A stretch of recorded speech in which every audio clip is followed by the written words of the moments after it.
오늘은 소제목을 읽고 말씀을 시작하도록 할 텐데요. 우리 본문 1절 위에 소제목 보이시나요? 예, 장로들의 전통이라고 적혀 있습니다. 그렇다면 예수님 공생애에서 장로들의 전통이란 무엇을 말하는가? 우리 또 읽었지만 바리새인과 서기관들 나와 있는 우리 본문 1절과 2절 말씀 우리 한 번 더 한 목소리로 읽도록 하겠습니다. 바리새인들과 또 서기관 중 몇이 예루살렘에서 와서 예수께 모여들었다가 그의 제자 중 몇 사람이 부정한 손, 곧 씻지 아니한 손으로 떡 먹는 것을 보았더라. 아멘. 오늘 보면 1절 말씀 보면은 예수님과 뗄래야 뗄 수 없는 존재들 바리새인과 서기관들이 등장합니다. 그들이 1절의 말씀처럼 예수님과 제자들한테 모여든 거예요. 그 이유는 뭘까요? 예수님이 보고 싶었기 때문일까요? 그리웠기 때문에?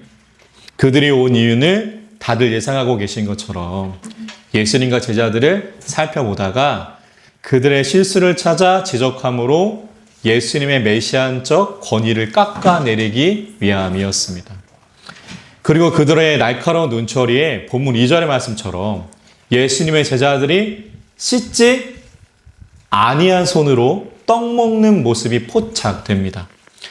그렇다면 왜 이것이 유대인 사회에서 문제가 되는가? 다시 말해 바리새인들과 서기관들이 잘못이라고 할 만한 일이 되는가? 그 이유가 3절과 4절에 증언되거든요. 우리 3절, 4절 말씀 한번 읽어볼까요? 예, 우리 3절, 4절 있습니다. 바리새인과 모든 유대인들은 장로들의 전통을 지키어 손을 잘 씻지 않고서는 음식을 먹지 아니하며 또 시장에서 돌아와서는 물을 뿌리지 않고서는 먹지 아니하며 그 외에도 여러 가지를 지키어 오는 것이 있으니 잔과 주발과 녹그릇을 씻음이러라. 아멘. 그 이유가 오늘 보면 3절과 4절에 증언된 것처럼 장로들의 전통을 지키지 않는 모습이었기 때문입니다. 그렇다면 계속 이야기하는 장로들의 전통은 무엇인가? 예수님 당시 장로들의 전통이라는 건요, 우리가 지금 생각하는 교회 장로님 그런 분들이 만들어낸 것이 아니라 그 당시 유대인 조상들로부터 내려오는 유대인들의 관습법을 말하는 거예요. 그러니까 쉽게 말하면 전통, 풍습, 규례 뭐 이런 것들을 가리키는 말이죠. 우리나라도 이와 비슷한 것들이 있죠. 예를 들면 식사 때 어른들이 수저를 들기 전까지는 아랫사람이 수저를 들으면 안 된다. 그런 것처럼. 또 찬물도 뭐가 있어요? 위아래가 있는 것처럼. 그러니까 법은 아닌데 옛날부터 내가 속한 사회 구성원들이 합의한 일들이 있는 거죠. 그것을 어긴다면 처벌을 받는 것은 아니지만 만약 이것을 어기게 된다면 내가 속한 사회 구성원들에게 안 좋은 이미지를 주게 되는 일. 예수님 당시의 장로들의 전통이 이와 같았습니다. 더 나아가 예수님 당시 유대인 장로들의 전통은요, 우리가 생각하는 관습법, 전통과 풍습보다 더 강한 구속력을 가지고 있었는데요. 어느 정도냐?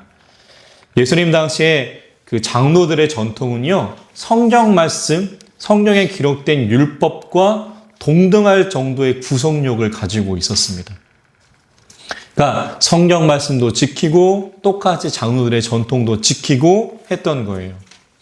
그래서 본문 3절과 4절의 증언의 말씀처럼 예수님 당시 유대인들은 율법은 아니에요. 성경 말씀은 아니지만 장로들의 전통을 지켰고요.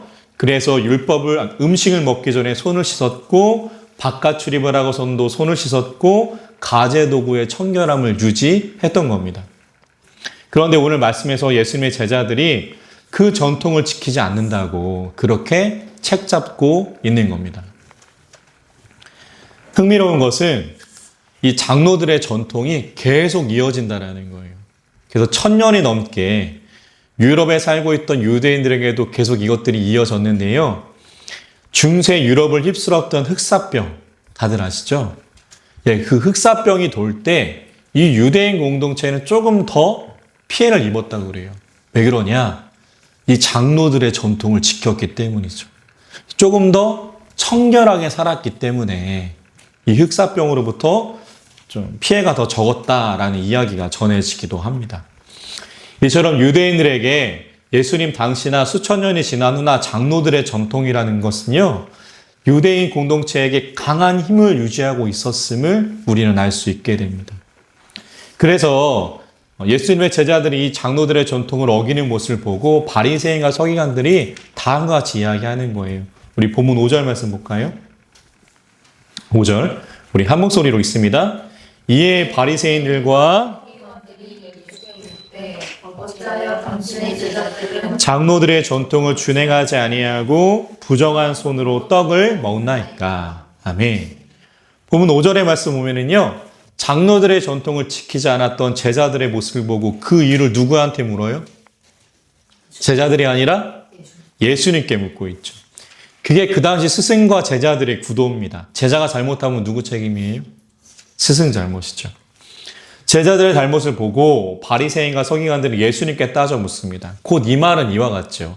당신이 잘못 가르쳐서 제자들이 저러는 거 아니냐. 바리새인과 서기관들이 그렇게 이야기하는 겁니다. 그 말에 예수님 뭐라고 대답하시나 볼까요? 오늘 본문 6절, 7절, 8절, 3절 말씀 읽도록 하겠습니다. 이르시되 이사야가 너희 외식하는 자에 대하여 잘 예언하였도다. 기록하였으되 이 백성의 그들은 나를 공경하되 마음은 내게서 멀리다. 사람의 계명으로 교훈을 삼아 가르치니 나를 헛되이 경배하기보다 하였느니라. 너희가 하나님의 계명을 버리고 사람의 전통을 지키느니라. 아멘. 예수님이 그런 바리새인과 서기관들에게 하시는 말씀은 무엇이에요? 지금 내 제자들을 지적하고 책임을 묻는 너희들은 외식하는 사람들이라는 겁니다. 그러니까 겉과 속이 다른 사람들이라는 거예요. 입술로는 하나님을 공경하는 것처럼 말하지만 속마음은 하나님께서 멀다라는 거죠. 예수님이 6절과 7절에서 하신 말씀은 너희들은 하나님의 말씀을 버리고 사람들이 만든 사람의 전통만을 지킨다라는 이야기셨고요. 하나님의 진짜 뜻은 외면한 채 사람들이 만든 것만을 지키려는 그들의 행태를 비판하는 말씀이셨습니다. 그렇다면 이들은 도대체 어떠한 삶을 살았기에 예수님께 겉과 속이 다르고 하나님의 뜻은 모른 채 사람들의 뜻만을 세우고 있다라는 이러한 소리를 들었던 걸까요? 그 이유가 9절과 10절에 증언되죠? 우리 9절, 10절, 2절 말씀 한번 읽도록 하겠습니다. 또 이르시되 너희가 너희 전통을 지키려고 하나님의 계명을 잘 저버리는 도다. 모세는 내 부모를 공경하라 하고 또 아버지나 어머니를 모욕하는 자는 죽임을 당하리라 하였거늘. 아멘. 예수님이 9절과 10절에서 하시는 말씀 무엇이에요? 왜 손 씻지 않고 음식을 먹느냐? 제자들을 나무라는 그들에게 너희는 너희의 전통을 지키느라. 사람이 만든 전통보다 더 중요한 하나님의 계명을 어기고 있음을 한 번 더 말씀하시는 거예요. 그러니까 하나님 믿는 사람들에게 더욱 중요한 건 장로들의 전통이 아니라 하나님의 말씀과 하나님의 계명인데 그것을 최우선에 두어야 하는데 그 당시 바리새인과 서기관들은 그것보다도 사람들이 만들어낸 유대인들 사회에서 만들어진 유대인들의 장로들의 전통을 더 잘 지키고 있었음을 그렇게 말씀을 하시는 겁니다. 그리고 그들이 하나님의 말씀보다 더 지키려고 한 것은 10절의 말씀처럼 부모 공경에 관한 내용임을 우리는 예상할 수 있게 되죠. 그 내용 어떤 내용인지 한번 살펴볼까요? 11절, 12절. 11절, 12절 있습니다. 너희는 이르되 사람이 아버지에게나 어머니에게나 말하기를 내가 드려 유익하게 할 것이 고르반 곧 하나님께 드림이 되었다고 하기만 하면 그만이라 하고 자기 아버지나 어머니에게 다시 아무것도 하여 드리기를 허락하지 아니하여. 아멘. 여기에서 그 유명한 고르반이 나옵니다. 고르반 들어보셨나요? 고르반이 뭐냐? 예수님 당시 사람들이 하나님께 드리던 예물의 한 종류예요. 우리가 잘 알고 있는 말로 하면은 한 서원 정도가 될까요? 그런데 우리가 하나님께 고르반합니다. 우리가 하나님께 서원합니다. 라고 말하는 걸 그 당시 유대인 사람들은 내가 하나님께 고르반합니다. 이렇게 말했습니다. 그런데 내가 가진 모든 것 하나님께 고르반합니다. 이렇게 말하면 어떻게 되냐? 그 사람은 자신이 가진 모든 재산을 하나님께 드리기로 약속한 사람이 되는 거예요. 근데 문제는 뭘까요? 옛날이나 지금이나 좋은 치즈로 만들었는데 그 빈틈을 이용해서 악용하는 사람들이 있었다라는 거죠. 고르반을 악용하는 사람들은 다음과 같이 행동했습니다. 어떻게 행동했냐? 나의 모든 것을 하나님께 고르반합니다. 이렇게 이야기하면은요, 그 사람은 하나님께 내 모든 걸 드린 거잖아요. 그래서 자신은 실제적인 재산이 있지만 하나님께 드렸기 때문에 앞으로의 재산은 없는 것이 되어버립니다. 실제로 재산이 있음에도 모두 하나님께 드렸기 때문에 그는 재산이 없는 사람이 되는 거고요. 그러므로 자신은 모두 하나님께 드려 재산이 없기 때문에 오늘 본문 10절에 예수님 뭐라고 말씀하세요? 부모를 공경하라 라는 율법이 있음에도 불구하고 그 율법을 지킬 수 없게 되는 겁니다. 이해되시나요? 실제적인 재산은 아직 있어요. 그런데 내가 하나님께 고르반합니다 라고 하면은요, 그 재산을 부모 공경이라는 율법을 지키는 것에 사용하지 못하게 되는 거예요. 왜요? 내 재산은 이제 누구 거니까? 하나님 거니까. 그래서 하나님께 고르반합니다 라고 말하기만 하면은요, 실제로 내가 재산이 있을지라도 하나님께 고르반한 것이 있지 한 푼도 없는 거예요. 그래서 부모님을 공경하지 못해도 모세가 말한 부모 공경의 율법을 어긴 것이 아니게 되는 거죠. 똑똑하죠? 근데 문제는 또 있어요. 어떤 거냐? 이 고르반, 하나님께 나의 모든 것을 드린다는 서원은요, 언제까지 얼마를 드리겠다는 구체적인 금액이나 날짜를 분명하게 정하지 않아도 되는 것이었습니다. 그냥 내 모든 것 하나님께 고르반합니다 라고 말하고 세워라 내워라 해도 괜찮았어요. 그래서 이 고르반은요, 예수님 당시 재산이 많은 자녀가 자신의 재산으로 부모 공경의 말씀을 실천하고 싶지 않아서 율법의 틈을 찾아내 만든 하나의 꼼수였습니다. 그 성경 주석은 이 고르반에 대해서 뭐라고 이야기하냐면요, 이렇게 이야기해요. 많은 재물을 갖고 있으면서도 부모에게 나누어지지 않으려는 불효자들의 기만적인 행위를 정당화시켜주는 구실. 이게 바로 예수님 당시의 고르반이었습니다. 근데 문제는 뭐예요? 이러한 사람들의 이 행동, 율법적으로 승인해 준 사람들이 있었는데 바로 누구냐? 오늘 예수님의 제자들을 지적하는 바리새인과 서기관들이었습니다. 그들은 율법 선생으로서 그들이 고르반을 악용하는 모습을 율법이 어긴 것은 아니다. 그렇게 사람들에게 공표를 해 주었습니다. 신정사회였던 그 당시 이스라엘에서 이들의 평가만큼, 이들의 두둠만큼 큰 힘이 되는 일은 없었죠. 그러므로 충분한 자금과 여유가 있었던 사람들은 고르반함으로써 자녀의 의무를 저버렸다는 사람들의 따가운 눈초리를 종교적으로 피해갈 수 있었습니다. 그들의 보호자가 누구예요?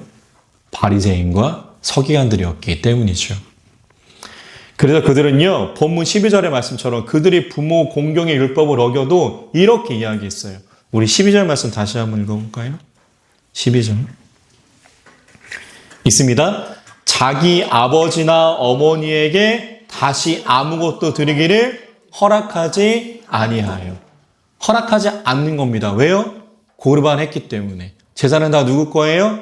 하나님 것이기 때문에. 그러므로 예수님은 결론적으로 다음과 같이 말씀하십니다. 본문 13절 말씀 있습니다. 너희가 전한 전통으로 하나님의 말씀을 폐하며 또 이 같은 일을 많이 행하느니라 하시고. 아멘. 성경에는 고르반만 나오지만 고르반 이후에 이러한 일들이 무수히 많았음을 예수님은 우리에게 말씀하십니다. 오늘 왜 당신의 제자들은 씻지 않은 손으로 먹는가라고 지적한 바리새인과 서기관들. 그러나 그들이 그 당시 보여준 모습은요, 인간이 만든 전통보다 더 우선해야 할 하나님의 율법을 꼼수를 통하여 이용하려는 그러한 모습이었습니다. 즉 자신들의 손으로 하나님을 무시한 처사였어요. 사랑하는 성도 여러분, 그렇다면 오늘 말씀을 통해 우리는 어떠한 하나님의 음성을 들을 수 있을까요? 소망하기는 이 말씀이 한 주간도 우리의 삶과 신앙 가운데 있기를 주님의 이름으로 간절히 축원합니다. 우리가 사는 세상에는요, 커다란 대명제 같은 것들이 있습니다. 뭐가 있을까요? 이런 말 들어보셨죠? 법 앞에 만민은 평등하다. 그리고 의사들도 이렇게 선서한다고 하죠. 그들이 의협에 종사할 허락을 받을 쯤에 한다는 히포크라테스 선서에는 몇 가지 내용이 있지만 그 중에 한 가지를 보면 이런 내용이 있습니다. 나는 환자의 건강과 생명을 첫째로 생각하겠노라. 그리고 목사님들도, 저도 목사지만 안수식 때 꼭 이 찬송가 부릅니다. 어떤 찬송인지 아시죠? 부름받아 나서니 어디든지 가오리다. 아굴골짝 빈들에도 복음 들고 가오리다. 존귀 영광 모든 것에 주님 홀로 받으소서. 근데 생각해 볼까요? 법 앞에 만민은 평등합니까? 물론 모든 법조인들이 그러지는 않지만 법 앞에 만민은 평등하지 않다는 것을 보여준 사람들은 법조계 분들 아닙니까? 의료업에 종사하시는 분들은요. 물론 모든 의료인들이 그렇지는 않지만 그들이 했던 히포크라테스 선서, 나는 환자의 건강과 생명을 첫째로 생각하겠노라. 요즘 의료업계를 보면은 많은 생각이 듭니다. 제가 속한 종교계도 마찬가지죠. 목사도 마찬가지입니다. 부름받아 나서니 몸 어디든지 가오리라 라고 말하지만 정작 큰 교회 가는 것은 부름받은 것이고 작은 교회 간 것은 하나님의 부름이 아니라고 생각하시는 분들을 때때로 보게 됩니다. 존귀 영광 모든 것에 주님 홀로 받으소서 찬송가는 부르는데요. 하나님보다 더 큰 존귀 영광을 누리는 분들을 볼 때면 우리가 사는 이 세상은 그 분야에 불멸할 기둥처럼 서 있는 이러한 대명제들은요, 아무런 소용이 없어 보입니다. 겉모습은 화려한데요, 언어는 휘황찬란한데요, 그 속은 텅 비어 보이는 거죠. 중요한 것은 무엇입니까? 그 분야에 속한 사람들이 자신이 속한 분야의 이러한 대명제들을 더욱 잘 지키는 것이 아니라 오늘 말씀에 나오는 바리새인과 서기관들처럼 꼼수를 통하여 악용하고 있다는 것이 문제인 거예요. 어느 한 목사님 말씀처럼 이 세상의 각 분야에서 최선을 다하고 있는 사람들은 그 사람들을 힘들게 하는 것은요, 그들과 반대되어 있는 사람들이 아닙니다. 그들과 함께하지만 그 분야의 대명제를 꼼수로 지키고 있는 사람들 때문에 더 힘든 것 같아요. 교회로 북한해 볼까요? 정말 교회를 어렵게 만드는 것은 뭘까요? 급격하게 늘어나는 이슬람 교도들 때문입니까? 산에 있는 스님들이 교회 와서 땅 밟게 하시기 때문일까요?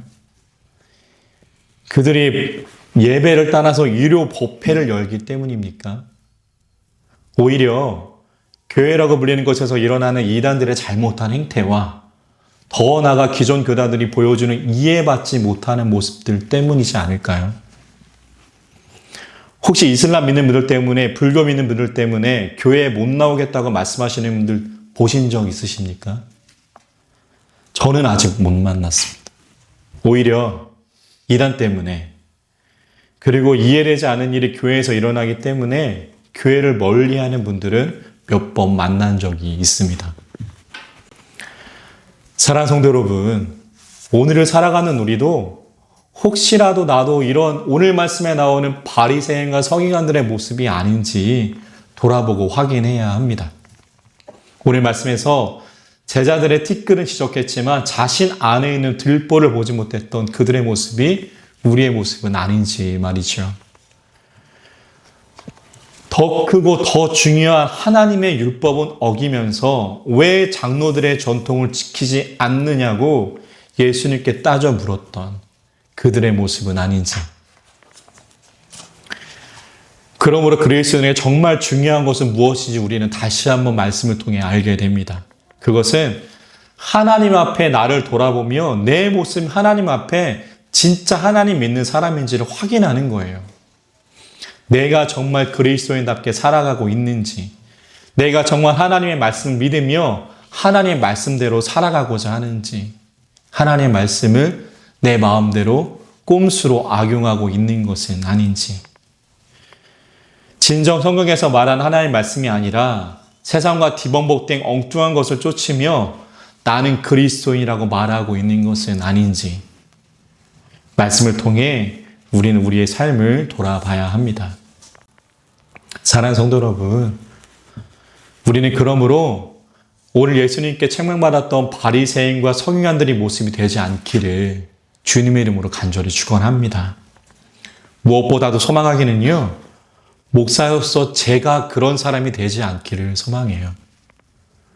그러므로 어디에서 무엇을 하든지, 그러므로 어디에서 누구를 만나든지 변하지 않는, 아니 바꿀 수 없는 하나님의 말씀을 온전히 믿으며 온전히 따르며 살아가실 수 있는 이 자리에 우리 함께 예배드리는 우리 모두가 될 수 있기를 주님의 이름으로 간절히 축원합니다. 오늘 말씀을 정리해 보겠습니다. 오늘 말씀에서 바리새인과 서기관들은요, 자신들의 하나님의 율법을 어기면서 장로들의 전통을 지킨다, 예수님의 제자들을 지키지 않는다, 예수님의 제자들을 나무랍니다. 그것은 곧 기만이었죠. 그러므로 그들에게는 자신의 삶을 돌아보는 은혜가 없었습니다. 소망하기는 우리에게는, 못자리 교회 성도들에게는 우리의 삶을 돌아볼 수 있는 은혜가 하나님이 부어주시기를 소망합니다. 또한 우리의 삶을 하나님의 말씀에 비춰서 먼저 돌아봄으로 말미암아 우리의 삶이 하나님을 기만하는 자, 외식하는 자의 모습 되지 않기를 원합니다. 하나님의 말씀을 나의 삶과 신앙에 맞춰 바꿔내는 것이 아니라, 꼼수로 악용하는 것이 아니라 흔들리지 않는 진리로서 하나님의 말씀, 하나님의 말씀을 따라 사는 한 주간의 삶이 우리 가운데 있기를, 우리 삶과 신앙 가운데 보여질 수 있기를 주님의 이름으로 간절히 축원합니다. 기도하겠습니다.